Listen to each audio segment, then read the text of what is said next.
Senhor esse tempo, a palavra dele. Senhor, nós não somos ninguém, Senhor Deus, Senhor. Nós queremos, Senhor Deus, aprender de Ti, aos Teus pés, Senhor.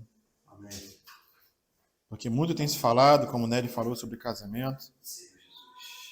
Mas nós não queremos ficar na superficialidade, nós queremos nos aprofundar, entender esse assunto, Senhor Deus, conforme o Seu coração, Senhor. Verdade. Fora do Senhor, nós não podemos fazer nada, Senhor. Verdade. Então nos ajude nessa manhã, toma a Tua palavra em Tuas mãos, Senhor Deus. Toma também os ouvidos e o coração dos irmãos, Senhor Deus. Para que nós possamos juntos, Senhor Deus, entender o Teu propósito em nós, Senhor. Amém. E hoje o propósito do casamento, Senhor. Então nós esperamos em Ti. Em nome de Jesus, Senhor. Amém. Boa. Tiago, capítulo 4. Tiago 4. Tiago, capítulo 4. De onde vêm as guerras e pelejas entre vós? Tiago mesmo responde: porventura não vem disto, a saber, dos vossos deleites, que nos vossos membros guerreiam? Cobiçais e nada tendes, matais e sois invejosos, e nada podeis alcançar. Combateis e guerreais, e nada tendes, porque não pedis. Pedis e não recebeis, porque pedis mal, para o gastardes em vossos deleites. Adúlteros e adúlteras, não sabeis vós que a amizade do mundo é inimizade contra Deus? Portanto, qualquer que quiser ser amigo do mundo, constitui-se inimigo de Deus. Ou cuidais vós, que em vão diz a Escritura, o Espírito que em vós habita tem ciúmes. Então, o Tiago começa falando aqui no versículo 1, explicando da onde que vêm as guerras e as pelejas. E nós podemos aplicar isso, irmãos, para qualquer contexto onde haja guerra e onde haja peleja. Por que as nações guerreiam? Por que as nações pelejam? Porque há cobiça, porque há inveja, porque há egoísmo. Então as nações pelejam por causa disso. Uma nação tem uma riqueza, a outra nação quer ir lá e toma conta daquela riqueza que a outra nação tem. Mas nós podemos trazer essa realidade, irmãos, para as relações interpessoais também. Por que a briga entre irmãos? Irmãos da igreja? Por que a briga entre pessoas? Pelo mesmo motivo. Por causa da inveja, do egoísmo, dos deleites, dos prazeres. Podemos trazer isso para uma relação mais íntima, que é o caso hoje. Por que há peleja e guerra entre marido e mulher? Tiago vai explicar. Porque sois cobiçosos, sois invejosos, por causa dos vossos deleites que guerreiam nos seus membros. Então, aquilo que nós já temos falado aqui para os irmãos. Qual o maior mal que há no casamento? É o egoísmo. Cada um desejando satisfazer as suas próprias vontades. Por isso há pelejas. Por isso há guerra entre marido e mulher. Então nós temos falado o que para os irmãos? Se não houver morte no casamento, o casamento não se sustenta. E o último versículo que nós lemos aqui, eu queria que os irmãos guardassem isso, fala que o Espírito que em nós habita, ele tem ciúmes. Versículo 5. O Espírito que em nós habita, ele tem zelo. Ele tem ciúme de nós. Guarda esse versículo, irmãos, que nós vamos usar ele mais para frente. Então, irmãos, tudo, nós vimos na semana passada que tudo na vida, para que funcione, tem uma hierarquia. E no casamento, não é diferente. Então, quanto mais nós queremos, no casamento, viver uma felicidade, uma paz, nós temos que nos aproximar cada vez mais do desenho bíblico para o casamento. Quanto mais nós nos achegamos ao modelo bíblico, ao padrão bíblico, aí sim nós iremos começar a experimentar a felicidade no casamento. Enquanto nós não nos achegamos a esse modelo, nós vamos permanecer guerreando e pelejando um contra o outro. Cada um querendo fazer a sua própria vontade. Então a ideia que nós temos que ter de casamento, irmãos, como o Nery falou, é a ideia bíblica para o casamento. Nós falamos na semana passada, retrasada, sobre o sistema da graça e o sistema do governo. Os irmãos compreenderam bem essa questão da graça e do governo que foi falado? Todos estavam aqui? Semana retrasada? Acho que sim, né? Os irmãos compreenderam a questão do sistema da graça e sistema de governo? Quem não entendeu, levanta a mão. Melhor dar uma recapitulada, dar uma pincelada. Não, Melhor? eu vi, mas é porque a memória fica meio que estranha. Falha. Então, existe o sistema da graça e o sistema de governo. Para exemplificar, para os irmãos entenderem bem, né? Todos nós que somos filhos, quando pecamos e vamos ao Senhor em arrependimento, o que o Senhor faz conosco? Ele nos perdoa. Por que Ele nos perdoa? Por causa da graça. A graça cobre multidão de pecados. O sacrifício do Senhor na cruz, por amor a nós, foi por graça. Então, qualquer um que se achega ao Senhor arrependido dos seus pecados, ele vai receber graça. Não tem outra questão. Não tem outra situação, porque o preço já foi pago. Agora, falando da consequência do pecado. Por causa da graça que é derramada em nós, nós vamos deixar de colher os frutos do nosso pecado? Não. Isso é o quê? É o sistema de governo. Nós fomos perdoados, mas temos que levar a consequência do pecado. A graça cobre tudo, mas existe uma economia de Deus. Um outro exemplo para os irmãos entenderem. O Pai, o Filho e o Espírito Santo, eles são um. Amém? O Pai não é maior que o Filho. E o Filho não é maior que o Pai. Eles estão no mesmo nível de divindade. Eles têm a essência divina. Então não há hierarquia na divindade. Quem vê o Filho, vê o Pai. Então por que o Senhor falou que o Pai é maior do que Ele? Por que Ele falou isso? Por causa do sistema de governo. Porque há um propósito a ser cumprido, existem funções a serem desempenhadas pelo Pai, pelo Filho e pelo Espírito. Qual é o papel do Pai? Enviar o Filho. Qual é o papel do Filho? Se submeter ao Pai e morrer na cruz. Isso é sistema de governo. Mas tudo isso está permeado por graça. Mas em virtude de um propósito, de uma economia, cada um exerce uma função em prol de uma finalidade, de um bem maior. O filho não reclama. A gente não vê o filho reclamando porque tem que se submeter ao pai. Ele se submete em amor. Porque isso foi um acordo feito na Trindade. No casamento, irmãos, não é diferente. É o mesmo sistema de graça e de governo. Por que o sistema de graça? Porque não há diferença entre homem e mulher. Em Cristo, irmãos, nós somos um. Em Cristo, a nossa dignidade diante do Senhor é a mesma de homem e de mulher, do marido e da esposa. O Senhor nos olha com a mesma dignidade. Mas para que haja um propósito, para que a missão seja cumprida, o Senhor deu uma função para o marido e uma função para a esposa. Isso é o quê? É o sistema de governo do Senhor, que não anula a graça. Mas como na Trindade funciona dessa maneira, o casamento deve refletir isso. Então o marido tem papel e a esposa tem papel. E não adianta, Nelly, como Nelly colocou aqui muito bem no começo, a gente colocar para os irmãos qual é o papel do marido e qual é o papel da esposa, simplesmente, sem explicar o porquê disso.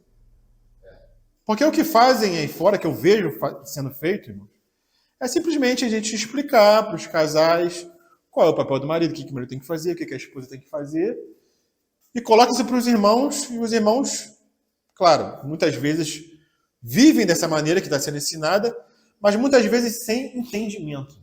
E quando não tem entendimento, isso vai se cumprir por um tempo, mas daqui a pouco vão voltar para aquela mesma guerra e peleja que há nos nossos membros. Agora, quando nós entendemos, irmãos, o porquê que foi dado esses papéis, aí o quadro muda. Por isso que nós estamos gastando, irmãos, várias reuniões para chegar até essa reunião de hoje, que eu julgo ser uma das reuniões mais importantes sobre esse assunto. Então, irmãos, muitos têm uma visão errada sobre matrimônio. Que o Senhor nos ajude nessa manhã a entender o que é o casamento, o que é verdadeiramente o matrimônio. Então, qual é a visão correta sobre matrimônio? Para quem que nós temos que olhar para entender o que é o casamento, né? Responde para mim. Para quem nós temos que olhar para entender o casamento? Cristo é a igreja. Amém. Nós temos que olhar para Cristo e a igreja. Entendermos esse relacionamento entre Cristo e a igreja. Se nós não entendermos o que acontece entre Cristo e a igreja, nós vamos ficar somente na superficialidade. E quando a gente fala de Cristo e a igreja, porque há um casamento, há esse casamento de Cristo e a igreja, nós devemos entender o porquê que há esse casamento. Então, só recapitulando hoje aqui para os irmãos, olhando ali para o slide ali, né? Nós falamos de muita coisa. Na semana passada nós falamos sobre casamento. Na penúltima reunião, né? Casamento e formação do caráter de Cristo. Depois nós falamos sobre o casamento na perspectiva de Deus, Cristo e a igreja. E hoje nós vamos falar sobre compreendendo Cristo e a igreja. Bom, se a gente compreender isso, se nós entendermos esse relacionamento, 90% das nossas mazelas, das nossas brigas e pelejas serão dissipadas no casamento. Então, o nosso olhar tem que ser para Cristo e a igreja. Na última reunião, nós colocamos aqui um desenho para os irmãos, né? Sobre o homem e a mulher, o marido e a esposa. O que a esposa mais quer? Ela quer ser amada. Então, o marido tem que dar amor para a mulher. Mas o que o marido mais deseja receber da mulher? Respeito. Honra. Reverência. Isso é caro para os irmãos, para os maridos. Os maridos podem não receber nada. Mas se tiver respeito, para eles já é tudo, irmãos. As esposas, da mesma forma, elas podem não receber nada. Mas se tiver um amor sacrificial, ela já descansa. Ela se sente segura. E isso, irmãos, é o básico do casamento. É o básico. Quem se casa deve saber disso. E muitas vezes nós nos casamos e não sabemos o básico do casamento, irmãos. O básico é o respeito e é o amor. Mas nós devemos entender o casamento de Cristo e a igreja. Deus só fez um casamento. E qual foi esse casamento que Deus fez? Respondeu lá atrás. Cristo e a igreja, irmãos. O casamento que Deus fez de Adão e Eva foi simplesmente para representar um casamento que já foi feito na eternidade, que é Cristo e a igreja. Então, quando Deus cria Adão e dá um sono profundo para Adão e dali do seu lado tira Eva, o Senhor nada mais está fazendo do que com aquele casamento representar o casamento de Cristo na igreja. Então, por que existe o casamento, Aline? Por que existe o casamento humano? Tantos casamentos aí que se realizam no mundo diariamente. Por quê? O casamento só tem um objetivo, irmãos. Representar Cristo e a igreja. Eu só me caso para isso, irmãos. o casamento tem o objetivo de representar Cristo e a igreja. Quem se casou aqui sabendo disso? Não. Alguém se casou sabendo disso? Irmãos, se nós entendermos isso, nós seremos os mais felizes no casamento. Lá em Gênesis, o Senhor falou o quê no princípio? Não é bom que o homem esteja só. Far-lhe-ei uma ajudadora, que lhe seja idônea. O Senhor está falando de quem, irmãos? Está falando de Adão ou está falando de Cristo? Está falando de Cristo, irmãos. Porque sempre existiu o amor entre o pai e o filho. Mas esse amor que existe eternamente entre o pai e o filho, o pai queria que o filho também sentisse. Então o que Deus fala, o que o Senhor fala em Mateus capítulo 22? Um rei quis fazer bodas ao seu filho. A parábola das bodas. Um rei quis fazer bodas a seu filho. O pai quis, na sua soberania, que seu filho casasse, irmãos. Essa foi a vontade do pai. Mateus capítulo 22. Na soberania de Deus, ele quis casar seu filho. E para que ele casasse seu filho, irmãos, ele criou o homem. Ele criou a raça humana, tanto homem quanto mulher. Mas como é que tem que ser o relacionamento de Cristo e a igreja? Como é que tem que ser esse relacionamento, irmãos? Para nós entendermos como tem que ser esse relacionamento, Deus nos criou e nos fez casar o homem com a mulher. Para nós entendermos o relacionamento de Cristo e a igreja.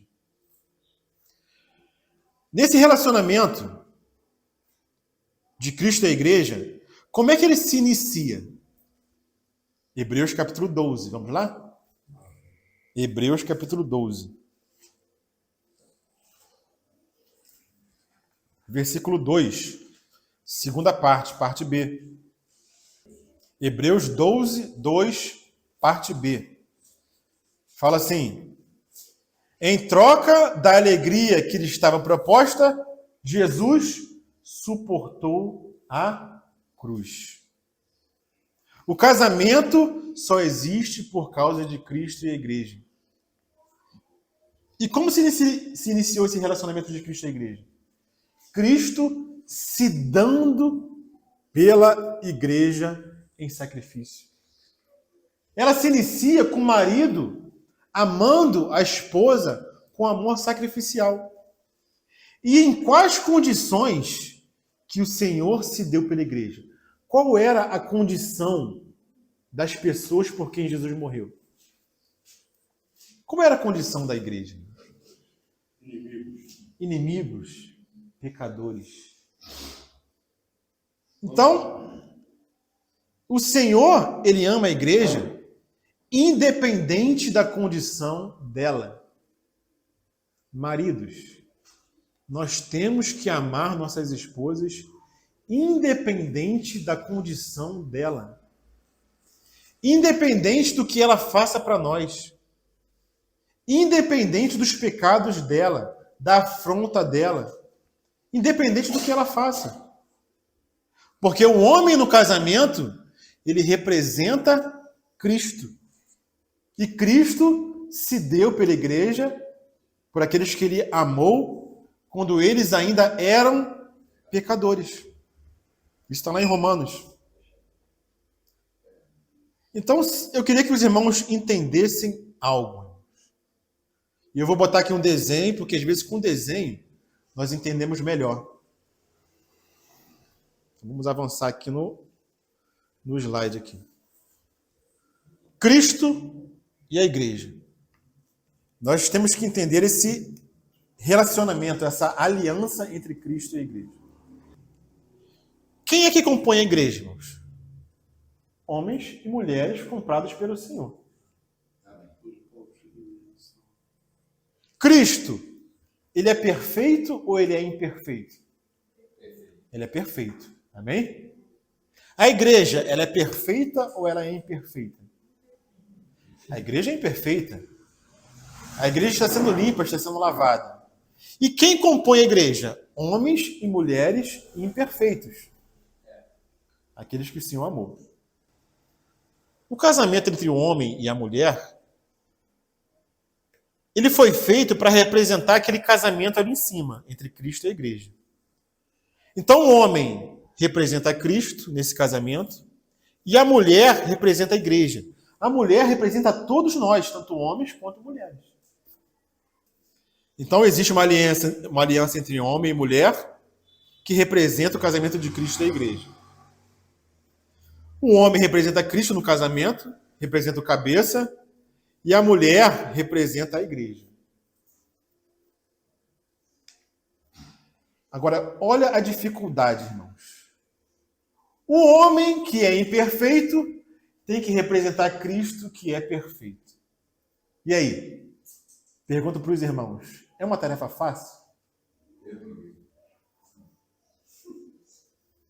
É uma tarefa difícil, irmãos. Porque nós que somos imperfeitos, somos chamados a representar alguém que é perfeito.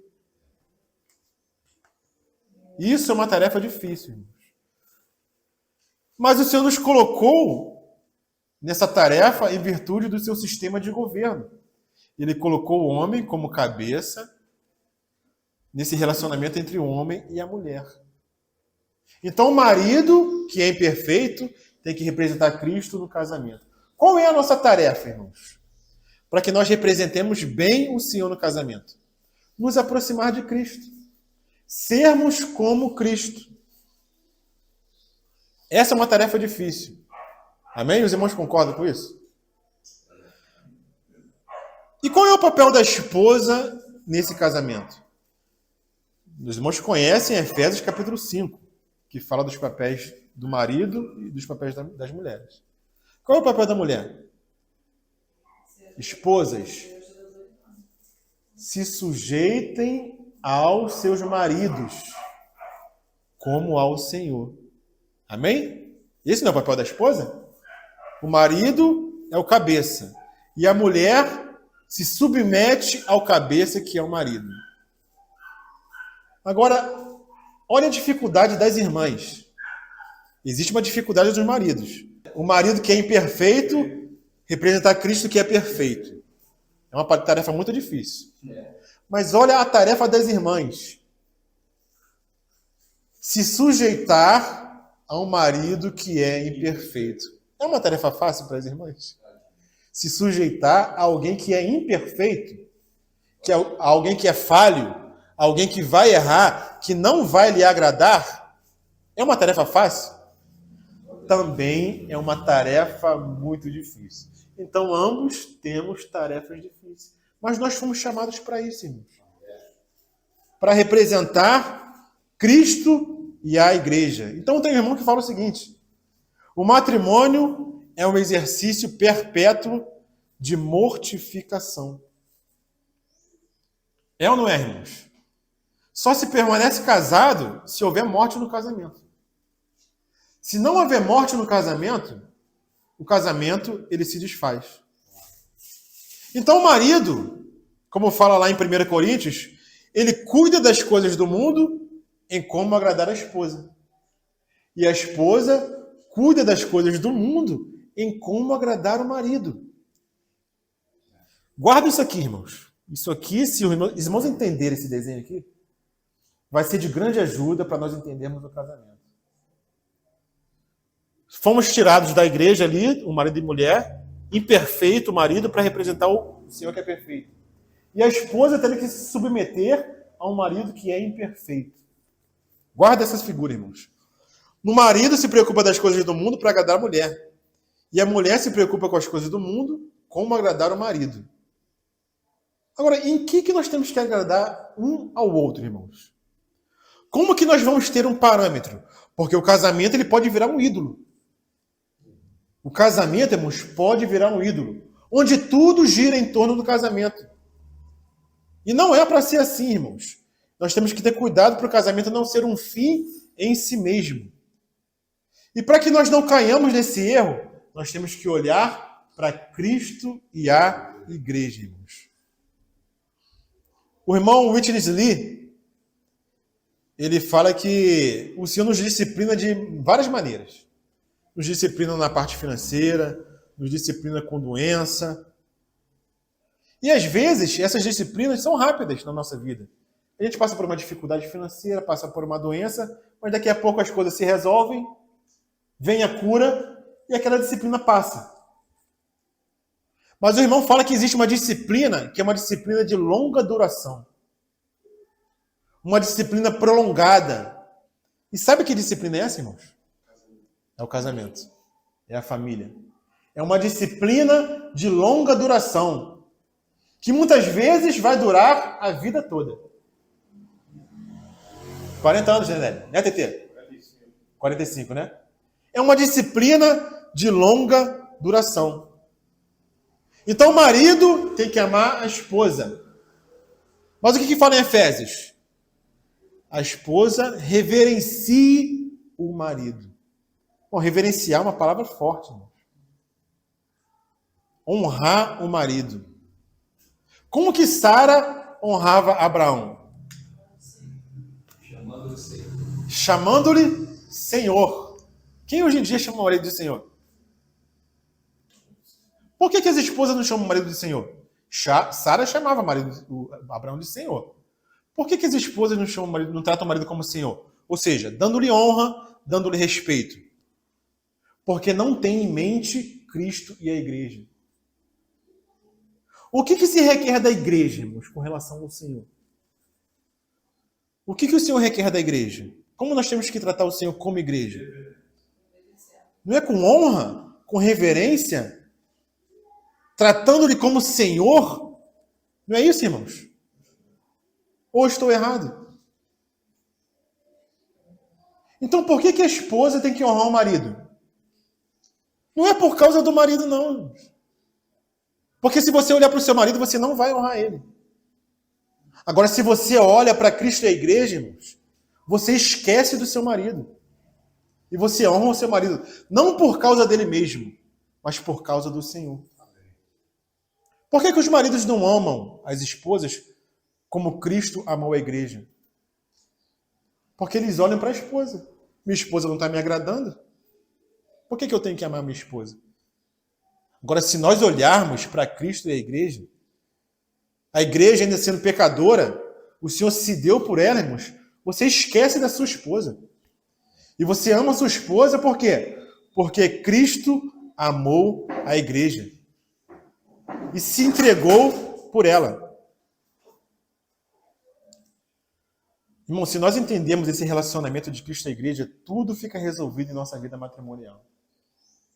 Tudo fica resolvido. Agora, quando a gente fala de Cristo e a igreja, o que vem à mente dos irmãos primeiramente? Eu sempre escuto isso. Cristo e a igreja, o que vem à mente? Eu acho que é a única coisa que vem à mente, né? O que é, irmãos? Peço a ajuda dos irmãos. Cristo e a igreja, o que vem à mente? Casamento. Vem casamento, né? Mas eu escuto algo repetidamente, né? Quando a gente fala de Cristo e a igreja. Não, com relação ao matrimônio, né? O assunto é matrimônio, o assunto é casamento, né? Isso. Mais uma coisa que eu vou ajudar os irmãos. Vamos ver se os irmãos concordam com isso. Sempre que se fala de Cristo e a igreja, com relação a Efésios capítulo 5, casamento, sempre é lembrado uma coisa. Amor sacrificial de Cristo pela igreja. Ou eu estou errado? É isso que se fala sempre. Cristo e a igreja, casamento, Cristo se deu pela igreja. Amor sacrificial. É a primeira coisa que vem. Mas nós esquecemos que há um relacionamento entre Cristo e a igreja. Mas nós só lembramos dessa parte, irmãos. Cristo se dando em amor sacrificial pela igreja. Mas o relacionamento de Cristo e a igreja vai muito além disso. Muito além disso. E nós temos que entender o relacionamento de Cristo e a igreja, como ele se dá. O homem, quando ele não tem respeito da esposa, o marido ele deseja que a esposa confie nele, honre ele, respeite ele. E quando ele não encontra isso na esposa ao longo do tempo, o que começa a acontecer com o marido? As irmãs conseguem perceber o que acontece com o marido? Quando ele não encontra honra, respeito no casamento, o marido começa a se fechar. Ele começa a ficar em silêncio. É isso que eu ia falar. Amém. O marido começa, ele fica quieto, ele fica na dele, ele não fala muito. E por que isso é assim, irmãos?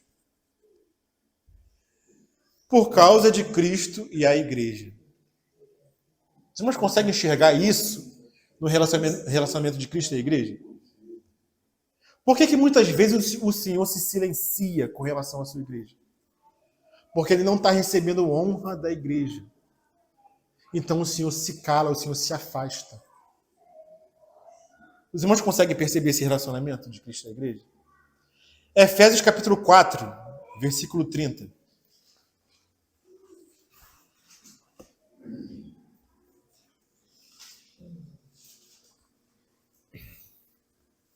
Efésios 4,30 fala assim: não entristeçais o Espírito de Deus.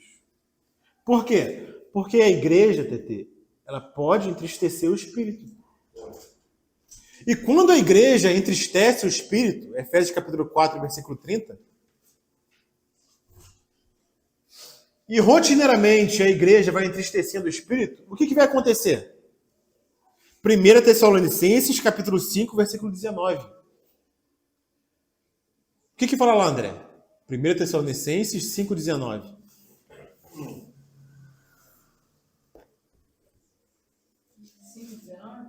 Isso. Não apagueis o Espírito. Não apagueis o Espírito. O que é apagar o Espírito? É o Espírito ficar em silêncio. É aquele fogo do Espírito se apagar no seu interior. Por quê? Porque falta honra, falta respeito. Então o Espírito primeiramente se entristece, e depois que ele se entristece, o que acontece? Ele pode ser apagado. Não é que ele vai sair de você, porque quem tem o Espírito é do Senhor, e o Espírito habita em você. Mas o Espírito habitando em você, o que pode acontecer?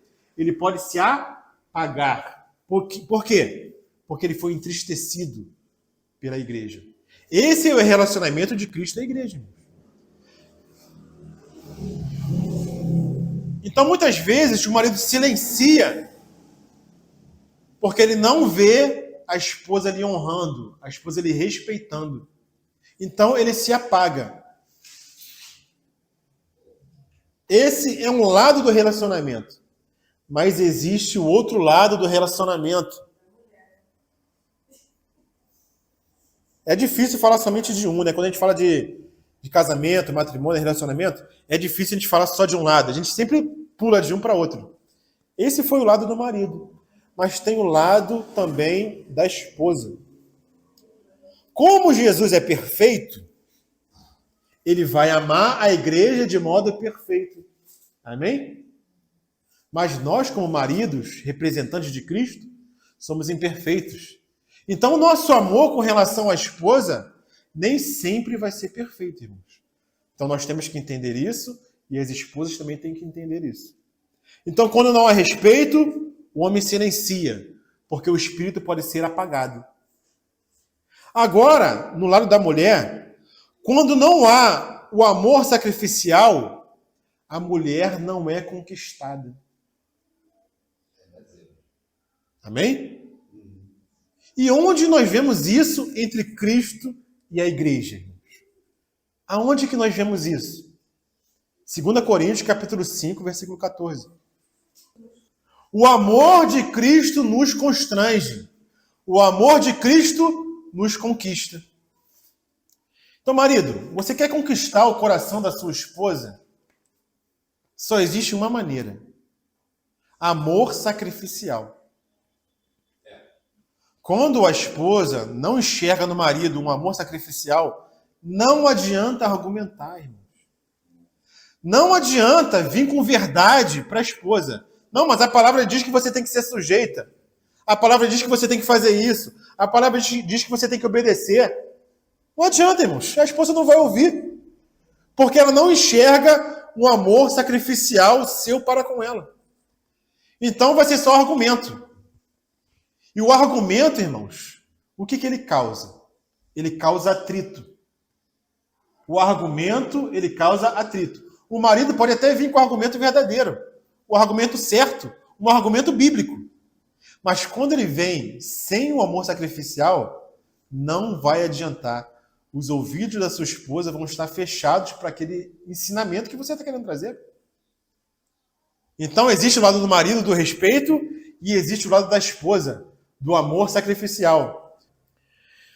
Irmãos, ao homem foi dado a autoridade, porque o homem é o cabeça. Amém? Ao homem foi dada a autoridade. Mas à mulher foi dado poder. Sabia disso? Ao homem foi dada a autoridade, mas à mulher foi dado o poder. Grava essa frase, que nós vamos trabalhar ela um pouquinho mais para frente, né? Nós temos que entender a natureza masculina e a natureza feminina, pois são naturezas feitas para serem complementárias. Graças ao Senhor que ele fez um homem diferente da mulher. E ele fez um homem diferente da mulher não para que haja atrito, conflito, briga, irmãos. Ele deu esses papéis diferentes, essas naturezas diferentes, para que haja complementariedade entre ambos. Mas o que nós vemos no mundo hoje, irmãos? Guerra entre homem e mulher. Porque eu sou melhor nisso, eu sou melhor naquilo, e você não faz isso como eu faço. E a autoridade foi dada à mulher e ao homem? A autoridade foi dada ao homem. E a mulher foi dado o poder. E quando nós usamos isso que nos foi dado de modo errado, irmãos, nós não vamos estar refletindo Cristo e a igreja. Em João, o que o Senhor fala? João capítulo 14, versículo 15. Se me amais, guardareis os meus mandamentos. Obedecereis os meus mandamentos. Quem é que está falando isso? É o Senhor. Para quem que o Senhor está falando isso? Para a igreja. Esposas, se vocês amam o seu marido, vocês vão fazer o que com seus maridos? Vocês vão obedecer os seus maridos. Por quê? Porque Jesus falou para a igreja, se me amais, obedecereis os meus mandamentos.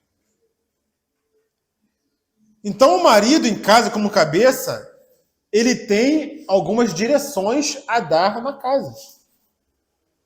E qual é o papel da esposa? Obedecer a direção que o marido dá em casa. Por que a esposa vai obedecer o marido? Por causa do marido? Por que a esposa vai obedecer o marido? Por causa de Cristo e a igreja. A mulher no casamento representa a igreja. A igreja, se ama a Cristo, vai obedecer a Cristo. Por causa disso, a mulher no casamento obedece o marido. Não por causa do marido, mas por causa de Cristo e a igreja. Essa visão não muda totalmente o quadro, irmãos? Ou não muda na cabeça dos irmãos e das irmãs? Muda ou não muda? Você não vai obedecer porque você é menor que o marido, mas porque a igreja tem que obedecer a Cristo. Assim como é o marido e a esposa, é Cristo e a igreja. Grande é esse mistério, mas eu me refiro a Cristo e a igreja. Então, irmãos, o nosso casamento reflete como está o relacionamento de Cristo e a igreja. Vai ser de muito ganho se nós entendermos isso. O nosso casamento reflete como está o casamento de Cristo e a igreja, irmãos. Hoje, o que está entrando dentro da igreja? O empoderamento feminino. É coisa do mundo que está entrando na igreja, irmãos. Empoderamento feminino. Agora a esposa não quer mais se submeter ao marido. Ao marido foi dada autoridade. À esposa foi dado poder. Quando a esposa descobre esse poder, e ela descobre que esse poder controla, ela quer usurpar a autoridade do marido. Não é isso que está acontecendo nos casamentos hoje, irmãos? Sim ou não? O casamento do homem e a mulher reflete o casamento de Cristo e a igreja. Como que a igreja hoje está com o Senhor, irmãos? Laodiceia. Sou rica e abastada e não necessito de nada. Por que a igreja hoje está assim, irmãos? No relacionamento de Cristo com a igreja. É só você olhar para os casamentos da modernidade. Então, irmãs, não queiram ser mulheres modernas, mas queiram ser mulheres eternas. Porque o que está acontecendo hoje nos casamentos é o reflexo do que está acontecendo com Cristo e a igreja. A igreja hoje não precisa de nada. É rica e abastada. Ela quer viver independente do seu Senhor. Os irmãos enxergam isso na igreja hoje? Para refletir isso, irmãos, os casamentos estão refletindo isso. A mulher empoderada, diz respeito ao marido e quer sobrepor a autoridade do marido. Por quê? Porque isso está acontecendo com Cristo e a igreja. Então, quando a gente fala de Cristo e a igreja, nós não temos que imaginar um relacionamento perfeito. Porque o relacionamento de Cristo e a igreja não é um relacionamento perfeito. Não é, irmãos. Não se engane. O Senhor é perfeito, mas a igreja é imperfeita. E porque a igreja é imperfeita, esse relacionamento é imperfeito. Até aquele grande dia, onde a noiva adornada vai descer dos céus. Ali, esse relacionamento vai passar a ser perfeito. Mas enquanto isso, hoje, esse relacionamento não é perfeito. E esse relacionamento é refletido nos nossos relacionamentos hoje, irmãos. Porque assim como o marido e a esposa, é Cristo e a igreja. Falando no Antigo Testamento, lá em Isaías capítulo 54, o versículo fala o seguinte: o Senhor, o seu Criador, é o seu marido. Falando de Deus e Israel. Então, no Antigo Testamento, Deus era o marido e a nação de Israel era, Malvino, era o quê? A esposa. Amém? Quando Israel entrou numa fase de adultério espiritual com outros deuses, para que esse relacionamento de Deus com Israel fosse refletido no relacionamento humano, o que Deus falou para o profeta Isaías? Isaías não, perdão, para o profeta Oséias. O que Deus falou para Oséias? Oséias, vai e casa com uma prostituta. Por que Deus falou isso para o profeta Oséias? Porque assim como o marido e a esposa, é Cristo e a igreja. Deus queria refletir no casamento do profeta como estava o relacionamento dele com a nação de Israel. Deus como marido e a nação de Israel como esposa. E como que estava esse relacionamento? Era um relacionamento de adultério espiritual. Israel estava adulterando com outros deuses. E para que isso ficasse entendido, Deus manda o profeta se casar com uma prostituta, irmãos. Para você ver a importância dos nossos relacionamentos. Então, se a gente vê hoje os relacionamentos invertidos, a mulher sobrepujando o marido, isso somente está acontecendo, irmãos, para nos mostrar como está o relacionamento de Cristo e a igreja, irmãos. Irmãos, conseguem compreender isso? Por que acontece isso ao nosso redor? Não é para a gente brigar com a nossa esposa, muitas vezes. Por que você não se submete a mim? Por que você faz isso, não me respeita, irmãos? É para nós entendermos como a igreja está tratando o nosso Senhor hoje em dia. Laodiceia, irmãos. E a igreja de Laodiceia é a última igreja, é a 7ª igreja, antes da vinda do nosso Senhor. Isso só nos fala, irmãos, da vinda do nosso Senhor. O que está acontecendo nos casamentos fala da igreja empoderada, irmãos, que não necessita do seu Senhor. E onde isso é refletido, irmãos? Gênesis capítulo 2. Ao homem foi dada autoridade, mas à mulher foi dado o poder. A serpente, quando foi tentar, ele tentou quem? Um homem ou uma mulher? E com que palavras a serpente tentou a mulher? Serás como Deus. Quando a mulher escutou isso, irmãos, ela caiu no engano do empoderamento feminino. Então não pense que o feminismo é algo novo, irmãos. Desde o Gênesis. O feminismo começou desde o Gênesis.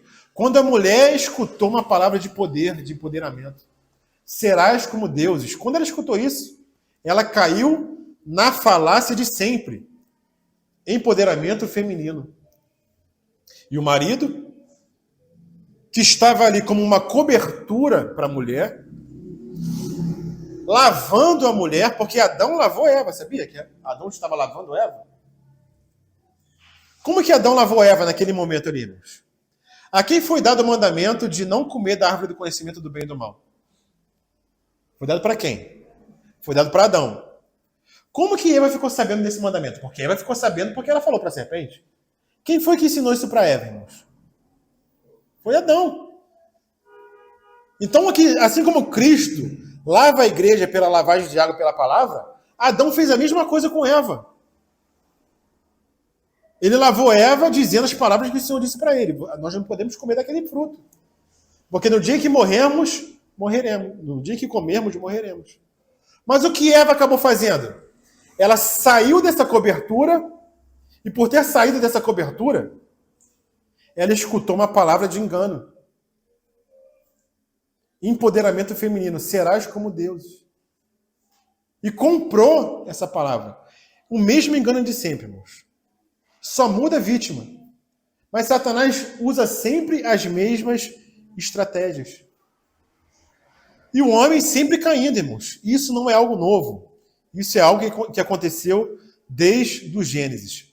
Então o empoderamento em voga hoje simplesmente reflete Cristo e a igreja. Reflete a igreja querendo ser independente de Cristo. Então, irmãos, nós temos que enxergar hoje como está o relacionamento de Cristo e a igreja. Deus prova o seu amor por nós pelo fato de Cristo ter morrido por nós, sendo nós ainda pecadores. Quem não se sacrifica pelo seu cônjuge, se separa. O que separa o casal não é o dinheiro, irmãos. E o que une o casal também não é o dinheiro, irmãos. O que separa o casal é o egoísmo. Um bom marido é feito de sacrifícios dirigidos à sua esposa. E uma boa esposa é feita de sacrifícios dirigidos ao seu marido. Os irmãos sabem de onde que vem a palavra cônjuge? Só uma curiosidade, né? De onde que vem essa palavra estranha? Que é uma palavra estranha, né? Cônjuge. De onde que vem essa palavra? Cônjuge. Mas nem concha, porque a concha, quando ela se fecha, ela fecha tia. Não é de concha, não. Cônjuge. De onde que vem essa palavra? Não. É cônjuge. Cônjuge. Junto. Malvino matou a metade da charada. Por que cônjuge é junto? Porque esse prefixo com quer dizer junto. Cônjuge. Então, com é junto. Mas faltou a segunda parte. Cônjuge. De onde que vem cônjuge? Vem da palavra jugo. Cônjuge. Conjugo. Com a mesma canga que é colocada sobre os animais. Cônjuge. Então, cônjuge vem disso, irmãos. Colocar aquela canga sobre o homem e a mulher. Agora, quem no casamento, que vai guiar essa canga que é colocada sobre o homem e a mulher? É o marido. O marido, ele vai guiar. E o que a mulher tem que fazer? Acompanhar o marido. Então, muitas vezes, a esposa tem que ser guardada pelo marido, porque senão ela cai na falácia desse mundo, irmãos. Mas os maridos têm que lembrar também que mesmo representando Cristo, os maridos são imperfeitos. Então você vai dar direção no casamento, e a mulher tem que se submeter a essa direção, porque ela está debaixo do mesmo jugo.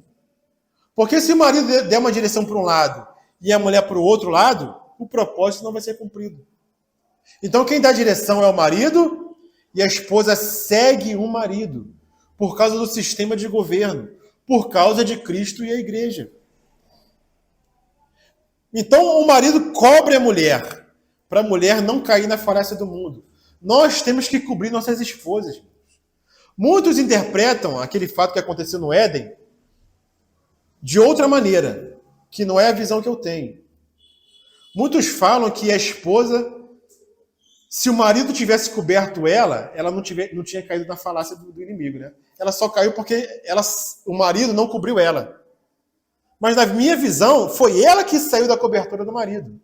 Não foi o marido que desamparou. Porque existia uma relação de confiança entre Adão e Eva. Porque não tinha pecado ainda. Então existia essa relação de confiança. Mas hoje, não existe mais isso por causa do pecado. Então qual foi a consequência do pecado? O seu desejo será para o teu marido e o teu marido te governará. Por que o teu marido te governará? Por causa do pecado. Agora existe uma desconfiança. Por isso há um governo do marido sobre a mulher. Mas esse governo tem que ser um governo de amor, assim como o governo de Cristo com a igreja. Então, muitas vezes, a esposa vai ter que ser restringida pelo marido. Quando sai da cobertura, irmãos, ela fica propensa e exposta a demônios. Sabia disso? Quando a esposa sai da cobertura, ela fica exposta a demônios. Então, existe o papel do marido de cobrir, porque Cristo cobre a igreja, mas existe o papel da esposa de se manter debaixo dessa cobertura. Quando Eva saiu debaixo dessa cobertura, irmãos, Satanás entrou e enganou, trazendo uma ideia de poder. Me perdoa que eu já estou terminando, irmãos. Então, ao homem foi dada autoridade, mas à mulher foi dado o poder. O homem, ele foi dado pelo Senhor uma carga, porque o homem foi feito com uma estrutura para carregar uma carga. Quando que o homem não ama a sua esposa? Quando ele transfere essa carga que é para ele e coloca sobre o ombro das esposas. Aí o homem não está amando a esposa. Quem é que tem que trazer o recurso para dentro de casa? De quem é a responsabilidade disso, irmãos? É do homem, não é da esposa. A esposa não tem que se preocupar com isso. Agora, tem muitos homens que colocam esse encargo de sair de casa para trazer o recurso para dentro de casa. Quando não tem recurso, irmãos, é o homem que tem que acordar cedo, sair de casa para trazer, não é a mulher. Porque essa carga foi dada para o homem. Mas impressionante que hoje em dia, a mulher mesmo, ela quer tomar essa carga do homem. Ela quer, irmãos, uma carga que não lhe foi dada. Isso funciona como aquela peça, me entenda o que eu vou falar, tá, irmãos? Não é denigrindo a imagem das irmãs, não é. Mas quando a mulher toma o lugar do homem, ou o homem não está amando a esposa e joga para ela essa carga, não é que a mulher não vai fazer. Ela tem capacidade de fazer isso. Mas é como no carro. Uma peça que está sendo colocada ali para cumprir um papel que não é daquela peça. O que vai acontecer com essa peça, né, que entende de carro bastante? Ela vai se desgastar com mais rapidez. Porque é uma peça que está colocada ali como uma gambiarra. Só para cobrir uma lacuna. Assim como aconteceu com a Norma e com o Silvio, né? O que aconteceu com a Norma e com o Silvio? O carro deles escangalhou na ponte em Niterói. Né? Se eles escutarem isso aqui, eles vão lembrar, né? Começou a vazar água. E o carro parou ali. O que o Silvio fez? Fez uma gambiarra. Ele pegou o Durepox ali, colocou ali no furo para não sair água. Resolveu o problema? Resolveu, parou de vazar. O carro começou a andar. Mas o que vai acontecer com aquela gambiarra, irmãos? Daqui a pouco vai estourar e o carro vai parar. Quando o homem coloca na mulher uma carga que não lhe foi dada pelo Senhor, isso é uma gambiarra, irmãos. E ali na frente ele vai colher as consequências disso. Ou quando a esposa quer tomar o lugar do marido. Ao marido foi dado o papel de cabeça. E à mulher foi dado o papel de honrar o marido nesse relacionamento, irmãos. Amém? É como se fosse o financeiro de uma empresa. Qual o papel do financeiro de uma empresa? É pegar as contas ali, né? Organizar aquelas contas, apresentar para o patrão o que está acontecendo com a empresa aqui. Está acontecendo isso, isso e isso. O financeiro faz aquele serviço, vai para casa e dorme em paz. Quando falta dinheiro na empresa, quem é que tem que se preocupar em trazer dinheiro para a empresa? É o financeiro ou é o dono da empresa? É o dono da empresa. O financeiro dorme tranquilo, não estou nem aí. Se tem dinheiro ou não, eu só vou escrever aqui, ó. Ó, tá no vermelho. E vai apresentar. Quem tem que ter dor de cabeça para tirar do vermelho é o marido. Não é a esposa. Porque ao marido foi dada autoridade. Mas à mulher foi dado o poder. E só para finalizar, irmãos. Vou ter que pular muita coisa aqui, né? A prosperidade, irmãos, está na honra. A mulher que entende o poder, que tem e usa para servir o marido, ela é imbuída de autoridade pelo marido. Porque quem tem autoridade é o marido. A mulher que usa o seu poder para desonrar o seu marido, ela fica empoderada, mas sem autoridade e sem legitimidade. É usurpar algo que não lhe pertence. A motivação das casadas para se sujeitar ao marido não deve ser o próprio marido. Pois se você olha para o seu marido, você vai encontrar tantos defeitos que não vai ter o desejo de se sujeitar a ele. Então, não ao seu marido como se houvesse algo digno nele, né? Mas ao Senhor. Por quê? Porque vocês foram cativadas pelo Senhor. Então, quando a esposa não se submete ao marido, é porque ela não tem contemplado o Senhor. Essa é uma verdade. Quando os maridos não amam as esposas, é porque eles não têm contemplado esse relacionamento de Cristo e a igreja. Então, a prosperidade, irmãos, está na honra. Então, muitas vezes os casais não avançam porque não há honra. Porque a prosperidade está na honra, irmãos. E para finalizar, finalmente, eu queria ler aqui um escrito para os irmãos. Homens e mulheres não são iguais. E isso é uma bênção. O marido é o provedor e o protetor. A mulher multiplica. Ele é o chefe da família. A mulher é o coração. O marido é quem fornece o abrigo. A esposa lhe dá o batimento cardíaco. Ele fornece os ingredientes. A mulher prepara as refeições. O homem é quem fornece a casa. A esposa transforma a casa em um lar. É ele quem cuida do mundo exterior da mulher. E é ela quem cuida do mundo interior do homem. Ela dá amor, ele dá amor. Ela lhe devolve a vida. Os filhos. Os papéis se complementam ao invés de competir. Onde Deus criou dois de um, no casamento, os dois se tornam um. Então, irmãos, existem papéis bem definidos que são papéis complementários. Quando nós olhamos para Cristo e a igreja, não há necessidade, irmãos, de ter conflito no casamento, atrito no casamento.